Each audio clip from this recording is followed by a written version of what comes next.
Amahoro amahoro bwoko bw'Imana ndabasuhuje abaherereye hirya no hino, abaherereye mu gihugu cy'u Rwanda mu majyepfo, mu majyaruguru, burasirazuba n'iburengerazuba ndetse n'umujyi wa Kigali ndabasuhuje. Amahoro y'Imana nagumye abane namwe bwoko bw'Imana muherereye muri Amerika ndabasuhuje, bwoko bw'Imana bagenzi bacu muherereye muri Aziya, Europe, bagenzi bacu nabo bari muri Australia ntabwo nabibagirwa ubwoko bw'Imana. Amahoro y'Imana nagumye abane namwe n'ubundi muri wa mwanya w'ikiganiro tumenye amateka mu iyobokamana, ikiganiro n'ubundi muba muri kumwe na mugenzi wanyu Sibomana Anastasi ubwoko bw'Imana. Yego, ikiganiro kinyura kuri Irera TV 1 buri munsi. Rero ndabashimiye cyane, uyu ni umwanya ngira mbabwire ngo fata ikaramu cyangwa desktop cyangwa laptop yawe cyangwa telefone, ukoreshe application ya Notepad, utangire wandike. Yego, tutangire twigire hamwe. Rero n'ubundi kubera ko ibyo twiga byose ari iby'ingenzi kuri twe hamwe na bagenzi bacu ndetse n'abazadukomokaho bose, kwandika ni ngombwa kubera ko yego nawe ugomba kuba ufite cyangwa ubifite byose ibingibi twiga kugira ngo nawe bikorohere kubisobanukirwa ndetse no kuba wabasha kubyigisha n'abandi mu buryo bwuzuye. Tugiye kureba Bibiliya icyo ibivugaho. Bibiliya mu rwandiko Pawulo yandikiye Abakorino, yego urwandiko rwa kabiri Pawulo yandikiye Abakorino ibice 5 umurongo wa 18 kugera ku 21, yarababwiye ati: ariko ibyo byose bituruka ku Mana yiyunze natwe ku bwa Kristo, ikaduha umurimo wo kuyunga n'abandi. Urumva ko uyu murimo wo kuyunga n'abandi ni uwacu n'ubundi, ureba ubwoko bw'Imana. Ni nayo mpamvu bitwari tubivuze haruguru ngo kuko muri Kristo arimo Imana yiyungiye n'abari mu isi, ntiyabikibabaraho ibicumuro byabo, kandi kandi noneho yatubikije ijambo ry'umwuzuro. Nicyo gituma tuba intumwa mu cyimbo cya Kristo, ndetse bisa naho Imana ibingingira muri twe. Nuko rero turabahendahenda mu cyimbo cya Kristo kugira ngo mwiyunge n'Imana, kuko utigeze kumenya icyaha Imana yamuhinduye kuba icyaha ku bwacu, kugira ngo muri we duhinduke gukiranuka kw'Imana. Yego, tugiye kurebera hamwe nyirizina incamake y'amateka yaranze iyi tariki ya 30 z'ukwezi kwa 11. Muri aya mateka turasangamo ibyabaye ku barokore biteye agahinda ubwo ubwami bw'Ubwongereza bwamaraga kwimika umwamikazi Mariya. Muri aya mateka kandi turasangamo amarorerwa yakorewe abarokore ubwo umwamikazi Mariya yagaruraga Katolike ya Roma mu gihugu cy'Ubwongereza. Kandi muri iki kiganiro turarebera hamwe aho ubwoko bw'Imana buzwi ku izina ry'abarokore bukura imbaraga zo kwihanganira ibigeragezo bikagera cyangwa bikabafasha kugera ku ntsinzi. Yego, ubwoko bw'Imana n'ubundi tuboneka hirya no hino ku bw'ubuntu bw'Imana muri Kristo Yesu, kuko Yesu Kristo ubwo yari ataraza ubwoko bw'Imana abacu babonekaga mu gihugu cya Isiraheli gusa. N'ubundi ubwoko bw'Imana intego yacu ni ukumenyekanisha ukuri kw'ijambo ry'Imana, ndetse by'umwihariko kumenyekanisha inzira y'ukuri ijya mu bwami bw'Imana. Ubwoko bw'Imana duterwa ishyaka no kwiga ijambo ry'Imana ndetse no gusobanukirwa icyo Imana Data wa twese ishaka, kugira ngo dukore igikwiriye nk'abazaragwa ingororano nk'abana b'Imana mu bwami bw'Imana. Ubwoko bw'Imana n'ubundi dufatikaniriza hamwe kugira ngo ubutumwa bwiza bugere impande n'impande ku isi yose mu gihe gito kandi ku bantu benshi cyane. Ubwoko bw'Imana buri gihe, buri hantu, kuri buri gikorwa duhoza umutima ku by'iwacu mu ijuru. Rero ijambo ry'Imana ribishimangiraho rigira riti mu rwandiko Pawulo yandikiye Abakolosayi ibice 3 umurongo wa 1 kugera ku wa 2, arababwira ati: nuko rero niba mwarazuranywe na Kristo, mujye mushaka ibiri hejuru aho Kristo ari yicaye iburyo bw'Imana, mujye muhoza umutima ku biri hejuru atari ku biri mu isi. Ubutumwa bwiza uko bwanditswe na Matayo ibice 6 umurongo wa 19 kugera kwa 21 naho harabihamya hati nimukibikira ubutunzi mu isi aho inyenzi n'ingese ziburya kandi abajura bacukura bakabwiba, ahubwo mwibikira ubutunzi mu ijuru aho inyenzi n'ingese zitaburya n'abajura ntibacukure ngo babwibe, kuko aho ubutunzi bwawe buri ariho n'umutima wawe uzaba. Ariko urasanga hari abibeshye bakanatubeshya ko ari ubwoko bw'Imana, kandi aho bahoza imitima yabo n'ubundi harabatamaza. Rero usanga n'urwandiko Pawulo yandikiye Tito igice cya mbere kugera ku murongo wa 16 naho harabivuga hati bavuga yuko bazi Imana ariko bayihakanisha ibyo bakora, bene abo nabo kwanga urunuka n'abatumvira Imana no ku mirimo myiza yose ntacyo bamaze. N'ubutumwa bwiza uko bwanditswe na Matayo ibice 7 umurongo wa 16 kugera ku murongo wa 17 harabivuga hati muzabamenyera ku mbuto zabo. Mbese hari abasoroma imizabibu ku mpungenge cyangwa imbuto z'umutini ku gitovu? Nuko igiti cyiza cyose cyera imbuto nziza, ariko igiti kibi cyera imbuto mbi. Urwandiko kandi Pawulo yandikiye Timoteyo, urwandiko rwa 2 ibice 3 umurongo wa 5 aramubwira ati bafite ishusho yo kwera ariko bahakana imbaraga zako, abameze batyo ujye ubatera umugongo. Kandi urwandiko Pawulo yandikiye Abafilipi ibice 3 umurongo wa 18 kugera ku wa 19 arababwira ati hariho benshi bagenda ukundi abo nababwiye kenshi, nanone ndababwira ndira yuko ari abanzi b'umusaraba wa Kristo. Amaherezo yabo ni ukurimbuka, Imana yabo ninda, biratana ibiteye isoni byabo, bahoza umutima ku by'isi. Rero dukurikije ibyo tubonye haruguru ndetse n'icyo Bibiliya bishimangiraho, urasanga ikintu harira igihe kirekire mu buzima bwawe kandi ugatanga imbaraga n'ubutunzi kubw'intego y'icyo kintu, urasanga icyo kintu ariyo Mana yawe. Tugiye kurebera n'ubundi hamwe aya mateka yaranze iyi tariki ya 30 z'ukwezi kwa 11, itariki isoza uku kwezi kwa 11 n'ubundi. Ariko nyirizina turareba se ubundi turebye abantu babayeho mu gihe cy'amateka bakoraga ibyo Imana ishaka. Rero tugiye kureba aya mateka twumve icyo avuga kugira ngo tuze kubigiraho cyangwa tuve mu kinyoma cyabo, kugira ngo dukore iby'Imana ishaka. Muri iki kiganiro tumenye amateka mu iyobokamana, twifashisha igitabo cya Bibiliya kugira ngo tumenye iby'Imana ishaka. N'ubundi tugiye kurebera hamwe amateka ku buryo burambuye yaranze itariki ya 30 z'ukwezi kwa 11.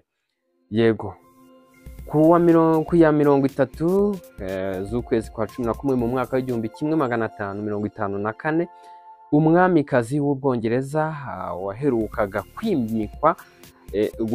kwambikwa ikamba, Maria Tudor, umukobwa wa Ali wa munani, nibwo yagaruye Katolike ya Roma mu gihugu cy'Ubwongereza. Icyo gihe ku ya 30 z'ukwezi kwa 11 mu mwaka w'igihumbi 1554 Abaprotestanti bagera kuri 300 barishwe batwikiwe ku giti.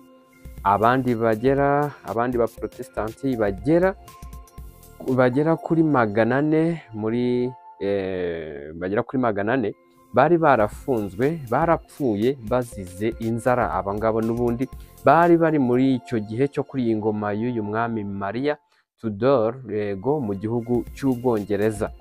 Rero aya mateka n'ubundi twatangarijwe n'urubuga rwitwa christianitytoday.com.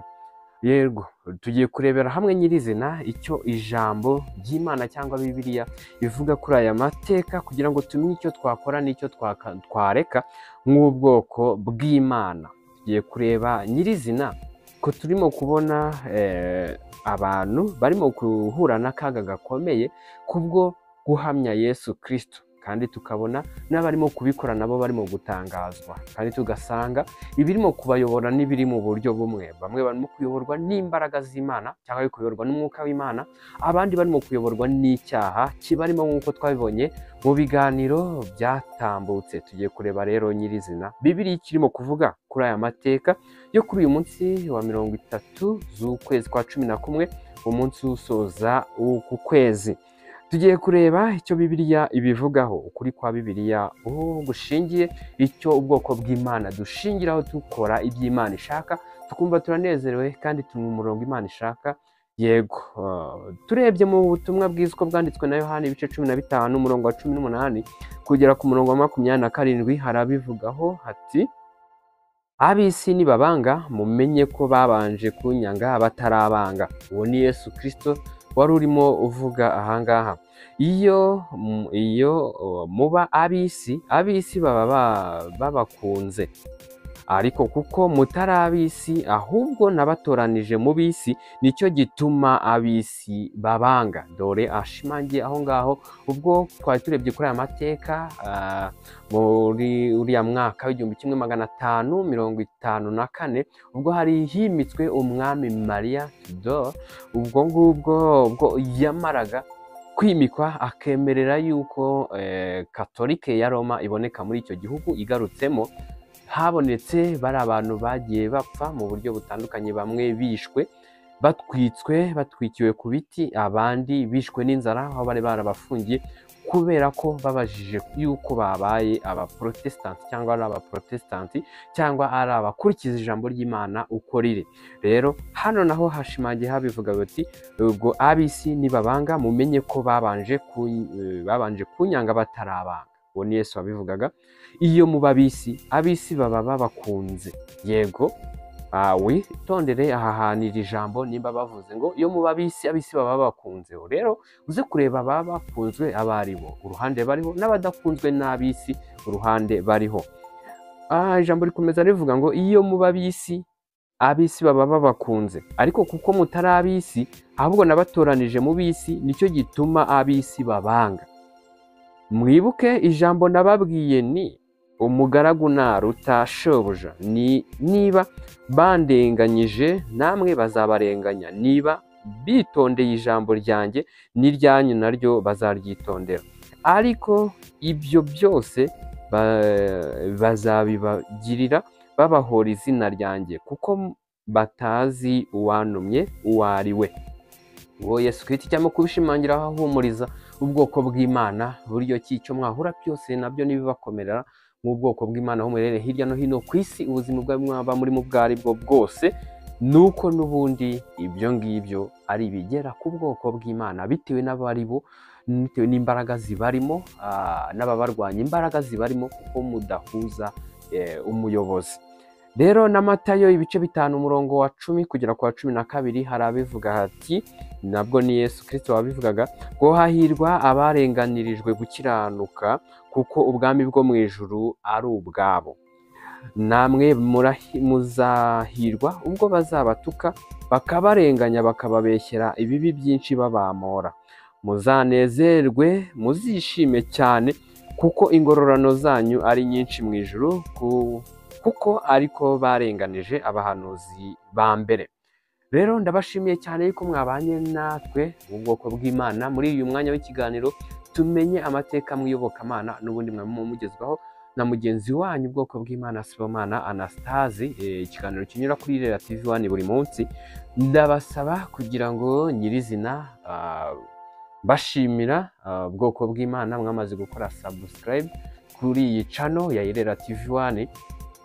Ndabashimira cyane kuko bifasha byorohereza ivugabutumwa kwihuta impande n'impande, kandi nawe ikiganiro kigiye kuri iyi channel gihita kikugeraho ako kanya. Ndasaba nawe utarakora subscribe uyikoze, waba uteye inkunga iyi channel ikorerwaho ivugabutumwa bwiza nk'ubwoko bw'Imana. Yego, kandi nanone ndabarangira link duhuriraho nk'ubwoko bw'Imana duhugurana dusangira ibitekerezo.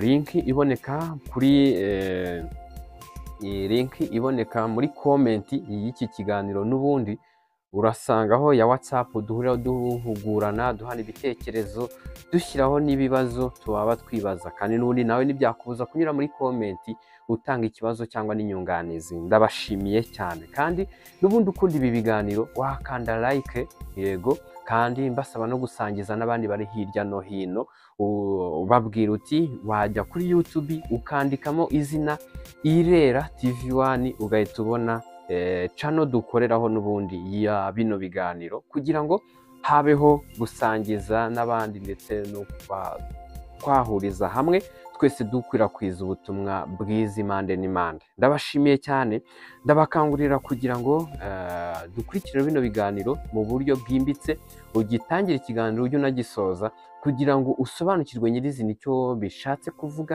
cyangwa icyigisho icyo gishatse kuvuga, kugira ngo ubwo urimo kwigisha abandi ube nawe ubitanga mu buryo bwuzuye ndetse bo wabasha kubibagezaho nk'uko bikwiriye. Rero ndabibashimiye cyane. Ubwoko bw'Imana tuboneka hirya no hino ku isi ku bw'ubuntu bw'Imana muri Kristo Yesu, ariko Yesu Kristo mu gihe yari ataraza ku isi, bagenzi bacu ubwoko bw'Imana babonekaga mu gihugu cya Isiraheli gusa. Ndagira mbibutse intego y'ubwoko bw'Imana ni ukumenyekanisha ukuri kw'ijambo ry'Imana, ndetse by'umwihariko inzira y'ukuri ijya mu bwami bw'Imana. Ubwoko bw'Imana buri gihe buri hano kuri buri gikorwa, duhoza umutima ku by'iwacu mu ijuru. Ndabashimiye cyane yuko mwabanye natwe muri kino kiganiro. Yego, amahoro y'Imana n'ubuntu bw'Imana bigwire muri mwe, mubiheshejwe no kumenya Imana na Yesu Kristo umucunguzi wacu. Murakoze cyane.